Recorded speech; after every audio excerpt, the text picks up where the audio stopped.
to today's lunchtime lesson. We're doing a pronunciation focus today. We're going to be talking about homophones, but it's also something that's actually going to have quite a big effect on your writing as well, and your accuracy in your writing. So we're talking about pronunciation, but we're also thinking here about spelling and writing accuracy too. So we're actually doing a couple of things here. Now, you might never have heard of a homophone before. So let's think, first of all, what on earth a homophone is. So a homophone is, they're words which sound the same, but the meaning is different and the spelling is different as well. One of the things which makes English so tricky, yeah? And you might remember a few weeks ago we did a lesson on heteronyms. So these were words with the same spelling but different pronunciation and meanings. And this time we're focusing on homophones. Like I say, this is different spelling, different meaning, same sound, okay? So here's a few examples of some like really common homophones that can confuse people. Here, as in put it down here, compared with here, as in speak louder, I can't hear you. Or see, it's so dark I can't see anything, compared with see, let's go swim in the sea. B, will you be my friend? And B, the bumblebee was on the flower, right? So these are lots of examples of homophones.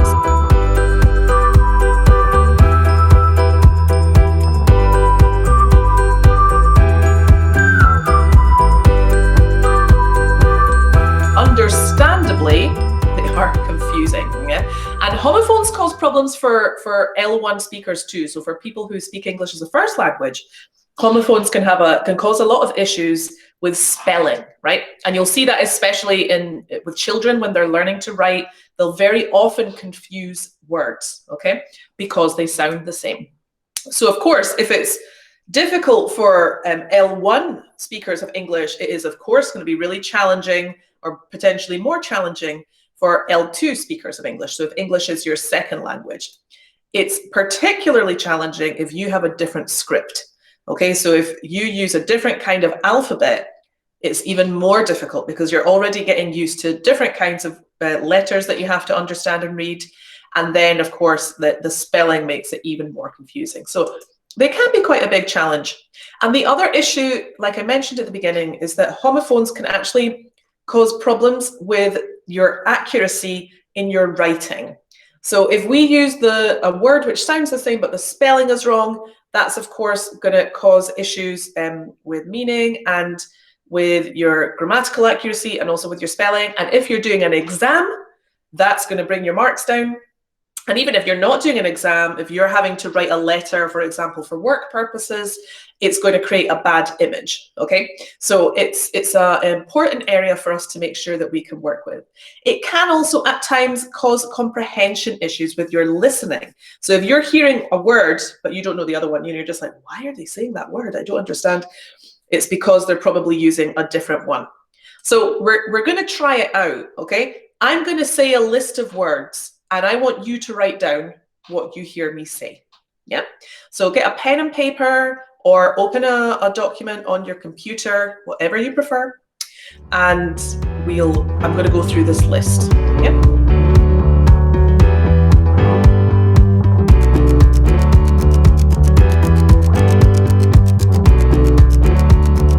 Okay, everyone ready? Okay, here we go. So here's my first word, band.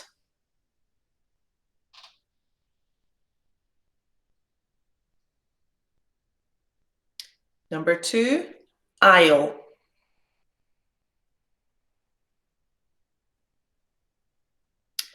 Number 3, not.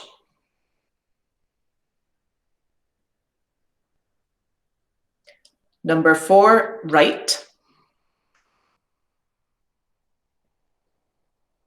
Number 5, there. Number 6, sun.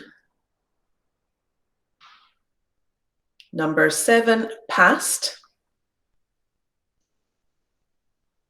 Number 8, sell. Number 9, flew. And the last word, made. Okay, I'm going to say them all again, just quickly. You can check what you've written. Band, aisle, not, right, there, sun, past, sell, flew, made. Okay, right, so I'm going to show you the word in orange is the word I was saying, but I'm going to also show you some alternatives that you might have written down. So the first word here, this was band, this one. Then I said aisle, but it might have been any of these. Then I said not. I said right. I said there. I said sun. Past. Sell. Flew. And made. Yeah. But you might have written any of these on the other side. Okay. So these are all really great examples of homophones. Now, of course, when we're listening, we have context, right? So I'll understand in the context if I say, oh, I'm in bed with the flu, you know that I'm talking about this flu, the illness, and not the past of the verb fly, right? So of course, context is always going to help us with our listening. But where it does very often cause a problem is in our written English.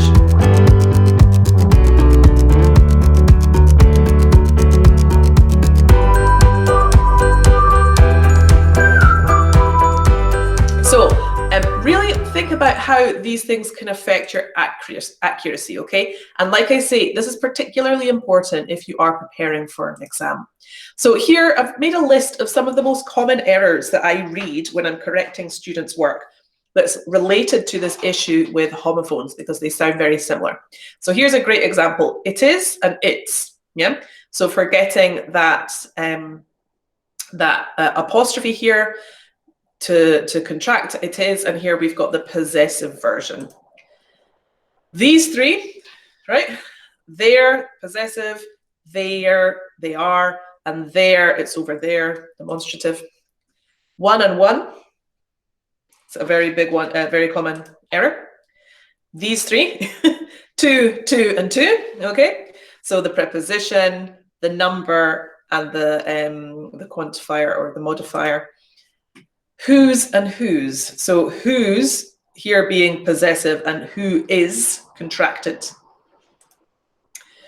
Now these aren't exactly homophones, okay, because they do sound different, who and how, but they are very similar, and I very often see those two written incorrectly when I'm writing. Very often people write how instead of who, understandably, because it's three letters and they're just in a slightly different order, right? So it makes sense that we would make errors with that. Where and where is another really common mistake.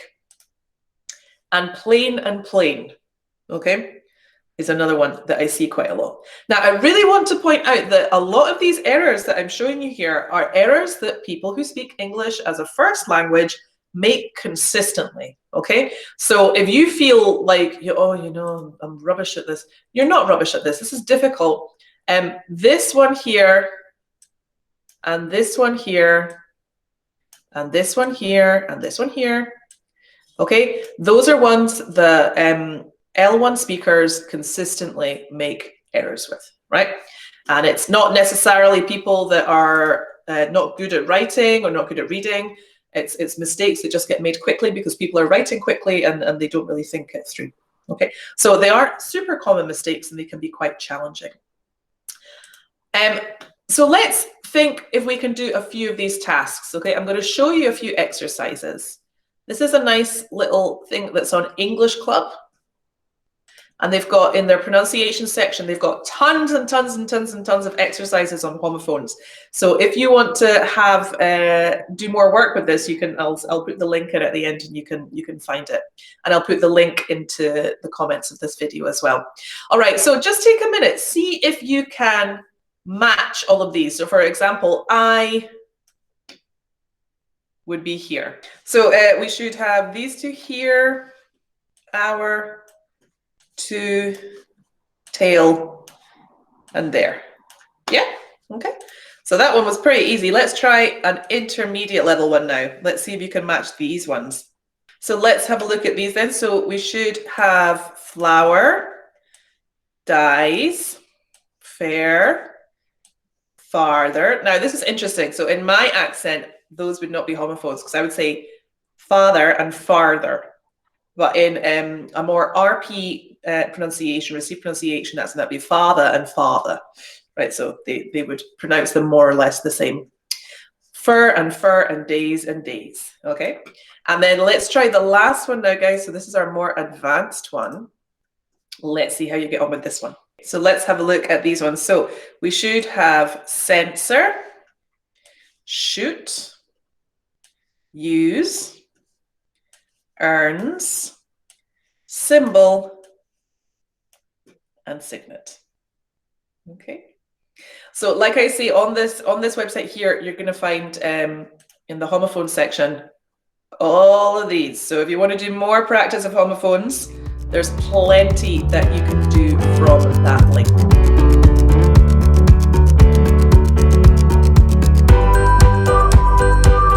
But what I want us to think about, okay, and I think this is really important, I really recommend keeping a record of common accuracy errors which happen because of homophones. So this is something that quite often people don't do with their writing, yeah? So when you've done a writing, always look through, especially after you've done, like, say, 4 or 5 pieces of writing, look through it again, look at the feedback that your teacher gave you, and look for commonly made errors, okay? So not only for homophones, we're talking about homophones today, but this is, of course, is really useful if you're making spelling errors all the time, if you're making the same collocation mistake, if you're making the same punctuation error, you know, so analyze all of your past work and look for those patterns, because when we make these kind of mistakes, they are very often repeated, yeah? Think about where you're repeating those mistakes and then make a little list for yourself. So then after you do writing, you want to check for that. So if you say, okay, I always confuse the there, and there, yeah, that's a problem for me. I need to make sure that when I'm checking my work, I'm specifically looking for that. If I'm always confusing the 2 2s and 2s, let's have a look at that. But also have a look for other things too, like, okay, what punctuation errors am I making? Do I make my sentences too long? Am I putting in too many commas? You know, all these kind of things as well. Use that so that you can learn which your common mistakes are, and then you'll begin to eradicate them. Okay, so remember, the first step to getting rid of a mistake is recognizing it. If you're able to identify an error, you're on your way to getting rid of it. Yeah, okay. And the other thing as well about making mistakes, right? I think we always think very negatively about making mistakes. Making mistakes is great. Making mistakes is where you learn, yeah? That's how you are going to learn. There's nothing wrong with making mistakes. We're always going to make mistakes. It's just that as you advance, you will make more advanced mistakes, yeah? And that's fine too. There's no problems with that.